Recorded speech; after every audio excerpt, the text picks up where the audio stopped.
ආයිබෝවන්. අද අපි පැහැදිලි කරගන්න යන්නේ ඩිම්බකෝෂ ආශ්‍රිතව ඇතිවන ගෙඩි සහ ඒවා කළමනාකරණය කරන ආකාරය ගැනයි. මේක ගොඩක් දෙනෙක්ට වැදගත් වෙන මාතෘකාවක්. අපි මුලින්ම මේ කරුණෙන් පටන් ගමු.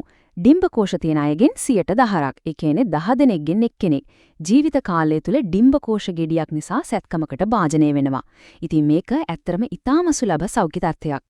මේ කාරණා පැහැදිලි කරන්න අපි පදනම් කරගන්නේ ලෝකයේ පිළිගත් ප්‍රමුඛ පෙළේ විශේෂණ වෛද්‍ය ආයතනවලින් නිකුත් කරපු සාක්ෂි මත පදනම් වූ සායනික මාර්ගෝපදේශ. එහෙමනම් කෙනෙක්ට ඩිම්බකෝෂයේ ගෙඩියක් තියෙනවා කියලා දැනගත්තොත් ඒකේ නියම තේරුම මොකක්ද? අපි ඒ ගමන පියවරෙන් පියවර යමු. හොඳයි. මුලින්ම හිතට ගන්න ඕන වැදගත්ම දේ තමයි මේක. ආර්තවහාරණයට පෙර අවදියේ ඉන්න කාන්තාවන්ගේ මේ වගේ ගෙඩි හමු වුණොත් ඒවයින් අති විශාල බහුතරයක් පිළිකාමේ තත්ත්වයන් නෙවෙයි. ඇත්තටම සංඛ්‍යාලේඛන වලින් බැලුවොත් ආර්තවහරණයට පෙර රෝග ලක්ෂණ පෙන්눔 කරන ඩිම්බකෝෂ ගෙඩියක් පිළිකාවක් වීමේ සම්භාවිතාව 10 එකක් වගේ හරිම අඩු වගයක්. හරි, අපි දැන් බලමු සැකසහිත ඩිම්බකෝෂ ගෙඩියක් තියෙනවා නම් ඒක ඇගීමට ලක් කරන ක්‍රියාවලිය මොකක්ද කියලා. මේ සායනික ක්‍රමවේදය හරිම තර්කානුකූලයි, ඒ වගේම ව්‍යුහගතයි. මුලින්ම රෝගයාගේ සම්පූර්ණ වෛද්‍ය ඉතිහාසය සහ රෝග ලක්ෂණ ගැන විමසනවා. ඊට පස්සේ ශාරීරික පරීක්ෂණයක් කරලා රූපගත කිරීමේ පරීක්ෂණ, ඒ කියන්නේ ස්කෑන් පරීක්ෂණවලට යොමු කරනවා. මේකෙන් පැහැදිලි වෙනවා රූපගත කිරීමේ පරීක්ෂණ කොච්චර වැදගත්ද කියලා. ඩිම්බකෝෂ ගෙඩියක් ගැන පැහැදිලි චිත්‍රයක් ලබා ගන්න තියෙන හොඳම සහ විශ්වාසවන්තම ක්‍රමය තමයි අල්ට්‍රාසවුන්ඩ් පරීක්ෂණය.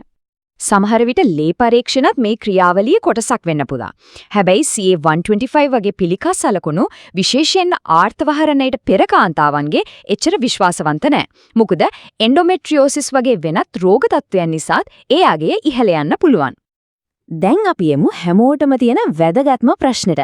වෛද්‍යවරු කොහොමද තීරණය කරන්නේ මේ ගෙඩිය අඩු අවදානම්ද නැත්නම් ඉහළ අවදානම්ද කියලා? මේ සඳහා සායනික වෛද්‍යවරු පාවිච්චි කරන්නේ නිශ්චිත සාක්ෂිමත පදනම් වෙච්ච ලකුණු ලබා දීමේ ක්‍රමවේද. ඒ හරහා වෛශයික ඇගීමක් කරන්න පුළුවන් වෙනවා. මේ සඳහා බහුලවම භාවිතා වෙන එක මෙවලමක් තමයි RMI, ඒ කියන්නේ පිළිකා අවදානම් දර්ශකය. මේකෙන් කරන්නේ අල්ට්‍රාසවුන්ඩ් එකේ ප්‍රතිඵල, රෝගයාගේ ආර්තවහරණ තත්වය සහ CA-125 ලේ පරීක්ෂණයේ අගය කියන කරුණු තුනම එකට එකතු කරලා අවදානම් මට්ටම ලකුණු වලින් ගණනය කරන එක. හරි. දැන් මේක හරිම වැදගත්.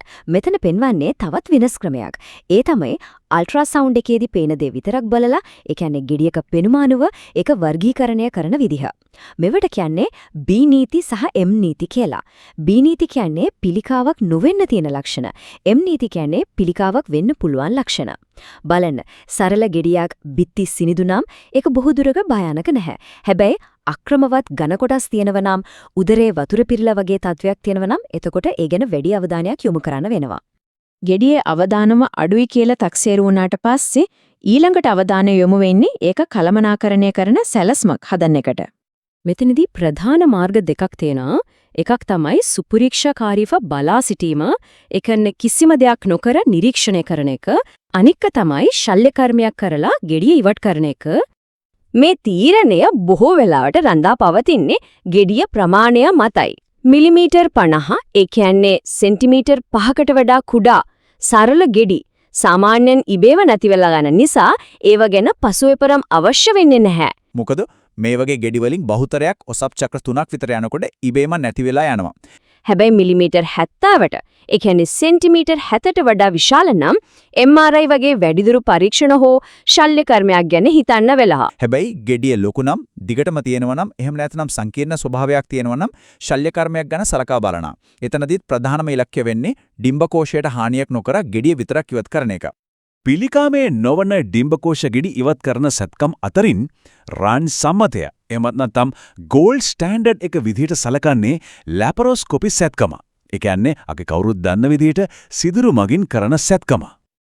ඉතින් ඇයි ඒක ගෝල්ඩ් ස්ටෑන්ඩඩ් එක වෙන්නේ? මොකද ඒකේ වාසි ගොඩක් තියෙනවා. සැත්කමෙන් පස්සේ වේදනාව හරිම අඩුයි. රෝහලේ ඉන්න වෙන කාලය කෙටි. ඉක්මනටම යථා තත්වයට පත්වෙන්න පුළුවන්. ඒ වගේම සංකූලතා ඇතිවීමේ අවදානමත් බොහෝම අඩුයි. දැන් අපි බලමු ප්‍රතිකාර ගැන කතා කරද්දී ගොඩක් දෙනෙක්ට තියෙන පොදු ප්‍රශ්නයක් ගැන. මේ ගැන තියෙන සාක්ෂි නම් හරිම පැහැදිලි. උපත් පාලන පෙතිවලින් අලුතින් ක්‍රියාකාරී ගෙඩි හැදෙන එක වළක්වන්න පුළුවන් වුණත් දැනටමත් තියෙන ගෙඩි ඉක්මනට නැති කරගන්න ඒක උදව් වෙන්නේ නැහැ. ඉතින් මේ හැම දෙයකින්ම පස්සේ අපි මතක තියාගන්න ඕන වැදගත්ම දේවල් මොනවද? එහෙමනම් තීරණාත්මකම කරුණ මේකයි. ඩිම්බකෝෂයේ ගෙඩියක් කියලා දැනගත්තම ඒක කනස්සල්ලට හේතුවක් වෙන්න පුළුවන්.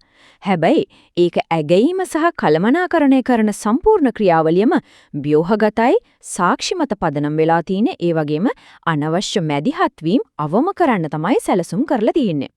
අවසාන වශයෙන් මේ කාරණේ ගැන හිතමු.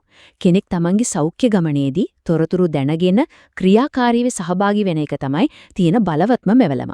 ඒ නිසා සෞඛ්‍ය සේවා සපයන අයගෙන් තමන්ට තියෙන ප්‍රශ්න අහන්න කිසිම වෙලාවක පසුබට වෙන්න එපා.